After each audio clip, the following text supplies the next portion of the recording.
नमस्कार दोस्तों, आपका स्वागत है हमारे YouTube चैनल सोशल श्रब्स पर। दोस्तों, आज हम बात करेंगे एक महान दार्शनिक इमैनुअल कांट की फिलॉसफी के बारे में। कांट का जन्म 1724 में जर्मनी में हुआ था और उन्होंने अपने समय के सबसे महत्वपूर्ण और जटिल सवालों पर काम किया, जैसे कि हम दुनिया को कैसे समझते हैं, नैतिकता क्या है और सुंदरता का क्या मतलब होता है। कांट की सबसे प्रसिद्ध किताबें हैं critique of pure reason, critique of practical reason and critique of judgement. आज हम कांट की फिलॉसफी को सरल शब्दों में समझेंगे ताकि आप उनके विचारों को आसानी से समझ सकें। कांट ने यह प्रश्न उठाया कि हम चीज़ों को कैसे जानते हैं। क्या हमारा सारा ज्ञान सिर्फ अनुभवों पर आधारित है या तर्क भी इसमें भूमिका निभाता है। कांट ने इसका जवाब दिया कि हमारे ज्ञान का स्रोत ना तो केवल अनुभव है, ना ही केवल तर्क, बल्कि यह दोनों का संयोजन है। कांट की मुख्य फिलॉसफी ट्रांसेंडेंटल आइडियलिज्म कहलाती है। इसका मतलब यह है कि हम जो चीज़ें देखते हैं वो वैसी नहीं हैं जैसी वो वास्तव में है। हम दुनिया को अपने अनुभवों और दिमाग के माध्यम से देखते हैं, जो चीज़ों को समझने के लिए पहले से ही कुछ ढांचे फ्रेमवर्क्स बनाए हुए हैं, जैसे कि समय, स्थान और कारण परिणाम। उदाहरण के लिए, जब हम एक पेड़ देखते हैं तो हम उसे समय और स्थान के संदर्भ में देखते हैं। हम यह नहीं देख सकते कि पेड़ वास्तव में क्या है, हम उसे अपने दिमाग में पहले से बनी धारणाओं के अनुसार समझते हैं। कांट के अनुसार हमारा मस्तिष्क चीज़ों को एक खास तरीके से देखता और समझता है, लेकिन यह चीज़ें वास्तव में कैसी हैं इसे हम पूरी तरह से नहीं जान सकते। हम दुनिया को केवल वैसा समझ सकते हैं जैसा वो हमारे अनुभव और मस्तिष्क के फ्रेमवर्क के आधार पर दिखती है।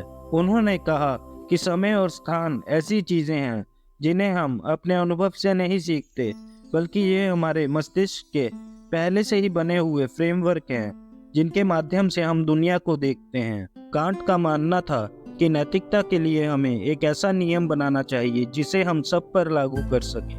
इसे उन्होंने कैटेगोरिकल इम्पेरेटिव कहा।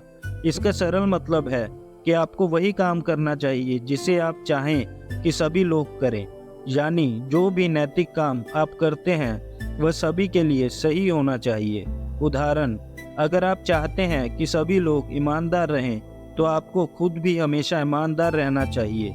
आप यह नहीं कह सकते कि ईमानदारी केवल दूसरों के लिए हो और खुद आप झूठ बोलें। कांट ने नैतिकता में कर्तव्य यानी ड्यूटी को बहुत महत्वपूर्ण माना। उनके अनुसार नैतिकता का आधार कर्तव्य है, ना कि इसके परिणाम। यानी अगर कोई काम नैतिक रूप से सही है तो हमें उसे करना चाहिए, चाहे उसके परिणाम कुछ भी हो। उदाहरण के लिए, अगर किसी को सच्चाई जानने का अधिकार है तो आपको उसे सच्चाई बतानी चाहिए, भले ही इसका परिणाम आपके लिए बुरा हो। कांट का यह भी मानना था कि हमें हर इंसान को एक अंत के रूप में देखना चाहिए, ना कि सिर्फ किसी और चीज़ के साधन के रूप में। इसका मतलब है कि हमें दूसरों का सम्मान करना चाहिए और उन्हें केवल अपने फ़ायदे के लिए इस्तेमाल नहीं करना चाहिए। उदाहरण के लिए, अगर आप किसी से काम करवाते हैं तो आपको उसे सिर्फ काम करवाने के लिए नहीं देखना चाहिए, बल्कि उसे एक इंसान के रूप में सम्मान देना चाहिए।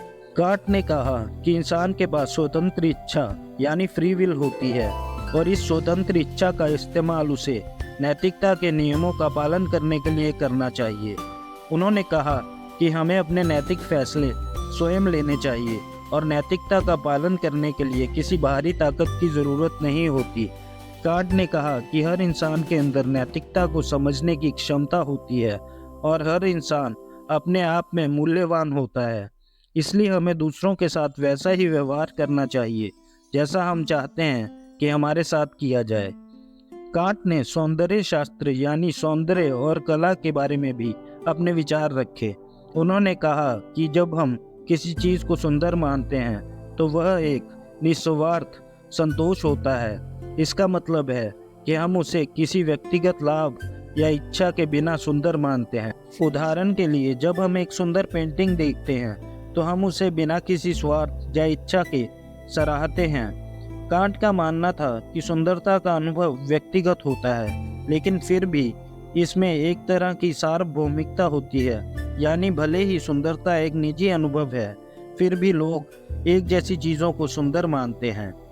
कांट का ट्रांसेंडेंटल आइडियलिज्म हमें यह समझने में मदद करता है कि हम कभी भी वास्तविकता को वैसा नहीं देख सकते जैसा वह वास्तव में है। हम केवल वही देख सकते हैं जो हमारे मस्तिष्क के अनुभव और फ्रेमवर्क के माध्यम से समझा जा सकता है। उन्होंने कहा कि हमारी समझ हमेशा अनुभव और तर्क का मिश्रण होती है और हम दुनिया को वैसा ही देख पाते हैं जैसा हमारा मस्तिष्क उसे समझने की अनुमति देता है। कांट ने नोमिनन और फिनोमिनन के बीच का अंतर समझाया। नोमिनन वो चीज़ें हैं जो वास्तविकता में होती हैं, लेकिन हम उन्हें सीधा अनुभव नहीं कर सकते। फिनोमिनन वह चीज़ें हैं जो हमें अनुभव होती हैं और हम उन्हें केवल अनुभव के आधार पर ही समझ पाते हैं। उदाहरण के लिए, कुर्सी की असली प्रकृति क्या है, वह इसे पूरी तरह से नहीं समझ सकते। हम केवल इसे वैसे ही देख सकते हैं, समझ सकते हैं जैसा वह हमारे अनुभव के आधार पर दिखती है।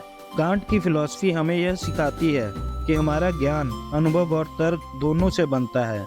उनके नैतिक विचार हमें बताते हैं कि हमें हर इंसान के साथ सम्मान और इंसानियत से व्यवहार करना चाहिए। कांट के सौंदर्य शास्त्र के विचार हमें यह बताते हैं कि सुंदरता का अनुभव व्यक्तिगत होने के बावजूद उसमें सार्वभौमिकता होती है।